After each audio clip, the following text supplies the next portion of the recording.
নমস্কার, আশা করি আপনারা সকলে খুব ভালো আছেন। এখন প্রবাসে আমাদের শরৎকাল মানে অটম।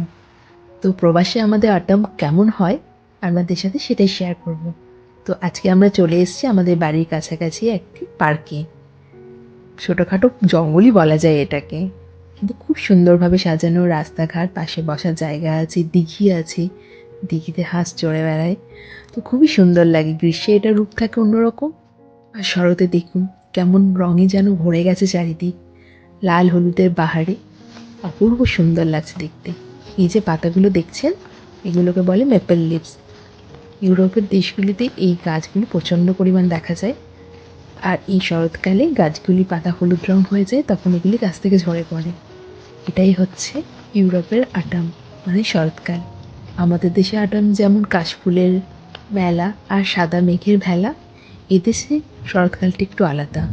মানে এদেশের অটমে সবসময় একটু ঠান্ডা ঠান্ডা ভাব চলে আসে, অল্প বৃষ্টিও হয়, আর একটু দিনগুলো তখন ছোট হতে হতে দিনের পরিমাণটা অনেকটাই কমে আসে। তখন একটা ঠান্ডা তো ভালোই থাকে।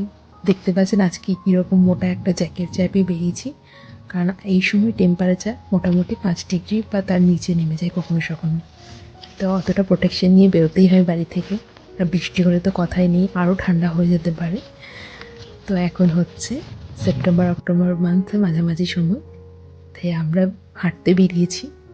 এই পার্কটাতেই হেঁটে বেড়াচ্ছিলাম, তো ভাবলাম যে ভিডিও করে আপনাদেরকেও শেয়ার করি যে আমাদের এখানে অটম কতটা রঙিন হয়ে ওঠে। চারিদিকে রঙিন পাতার বাহার, অপূর্ব সুন্দর লাগে দেখতে।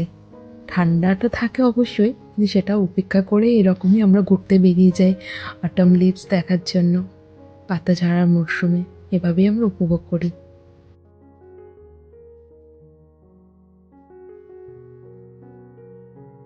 এখানে একটা বড় দিঘি আছে, আর দিঘির পাশে ওই যে দেখছেন ওখানে একটা থিয়েটারের মতো গ্যালারি করা আছে।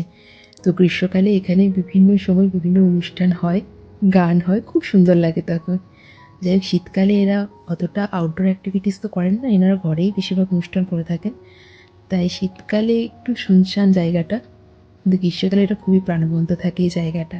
এই দিঘির পাশটায় বাচ্চারা খেলা করে, বিভিন্ন রকম অনুষ্ঠান হয়, গান বাজনা হয়, কিন্তু এখন পুরোপুরি ফাঁকা।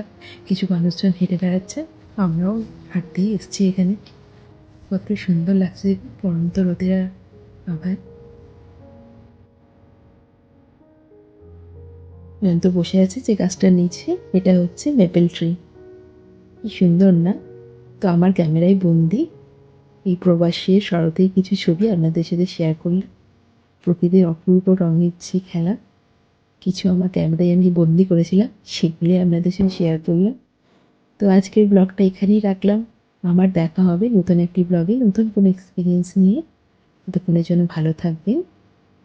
শুভরাত্রি।